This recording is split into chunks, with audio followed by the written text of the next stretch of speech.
So how cold is too cold to take your dogs hiking? Well, like everything else, it depends. Right now I'm out in 9 degrees with a real feel of -3, and there's snow on the ground. So all of those things factor in. I'm gonna turn the camera around.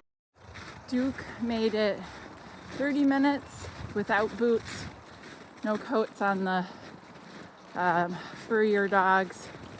Henry's got a coat because he has no hair. No boots on him. Paw wax on everyone. Duke needs the bottoms of his feet clipped because the hair definitely causes more snow issues even with paw wax on. So he made it 30 minutes. We're keeping the loops short and close to the vehicle, and I'm encouraging them to keep moving. Only times his feet got cold were when he stopped to poop and when he stopped too long to sniff something. So it's definitely a different kind of like get out in nature experience for him when he's got to kind of keep moving. If I were to put boots on him, he'd still be out here with us. I am wearing a little more clothes. Curry, this way. I'm wearing a little more clothes. Actually, the only thing different I'm wearing today is I am wearing, hi sweetheart. Get a cookie for that recall. It was nice. Curry. Here, Henry, you want one too? Yeah, hi. Henry. Okay, here we go. We're going to the right here, kids. Curry, this way, babe. This way. I am wearing some insulated snow pants today, which I normally just have some like flannel lined pants on. So got a little bit more in that department. I've got the furry hat on that you saw. I've got my heated gloves on, but the batteries just wore out. I don't even have the mittens over them. I am actually freaking too warm. Walking in the snow is a bit of work.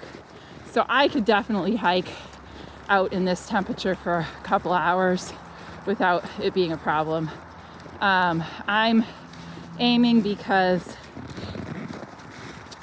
being out in nature is so important for this adolescent little guy here and for the border collie. I am aiming to get them an hour. And I'm just, like I said, keeping the loops close to the car, so if anyone gets cold, we can just pop back. Car's parked in the sun. Duke is back in his nice toasty crate. And at his age, at 11, the 30 minutes that he got were fine. And he could have skipped a day and been fine too. So it just really depends.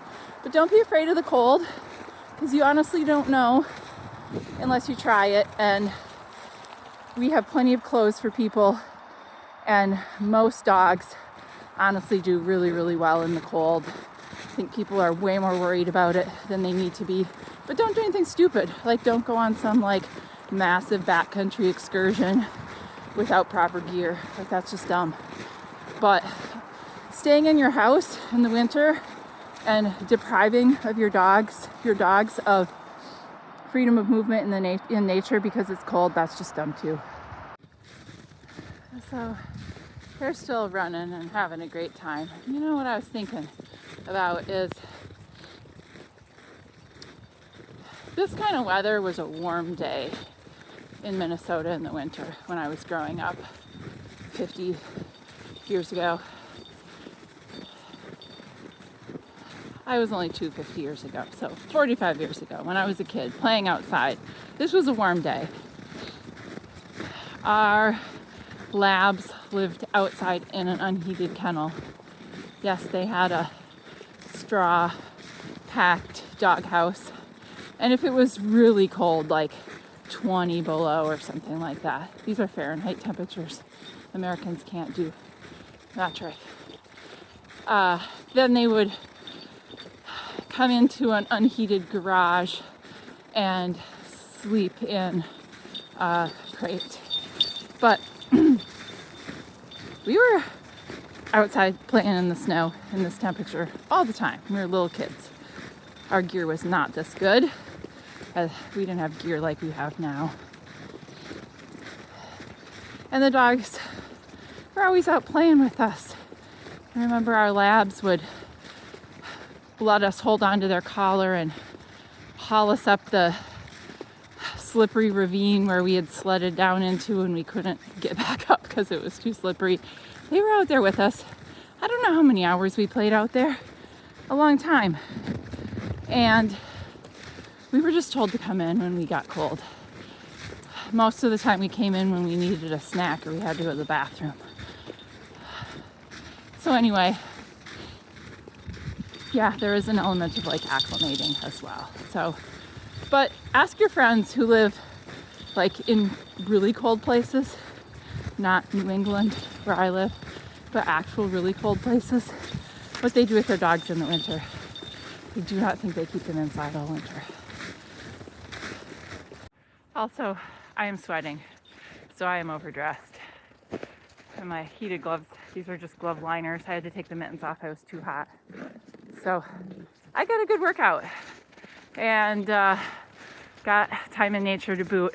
And yes, the physical part is part of it, but really the main reason that I am just not gonna lie to you about why we need to get our dogs out here and why we need to get ourselves out here is really the mental health component of it. They're gonna go home and they're gonna take a nap, not because they're exhausted, but because they are satisfied and they feel good and they can rest and relax. They're decompressed. It's good stuff, guys. So we're on a neighborhood street where we're parked here to get onto the trail. This is very, very close to our house. And the street is all salty, so I'm gonna ask Henry to stay here so then I can carry him around. I'm gonna go open the door and then I'm gonna carry him over. So he's gonna be told to stay. Come here, Henry. Come here. Thank you. Stay. I'm gonna walk over here. Open this door. Okay, see, Duke's in there. Cozy, cozy. Good job. So he's not staying in a specific position, but he's staying on the sidewalk, which is just a boundary of where I need him to be while I wait. That was nice. We're gonna have a reinforcement. If I wanted him to like stay in a specific position, then I'd put him in a position, but this is just a boundary, kind of like when we pull over on the trail when I need them to stay there. And I'm gonna pick him up and carry him around so he doesn't get salt on his feet. So yes, we made a total of an hour. So Duke got half an hour and Curry and Henry made it an hour, and they definitely could have gone further, but I am satisfied with that for today.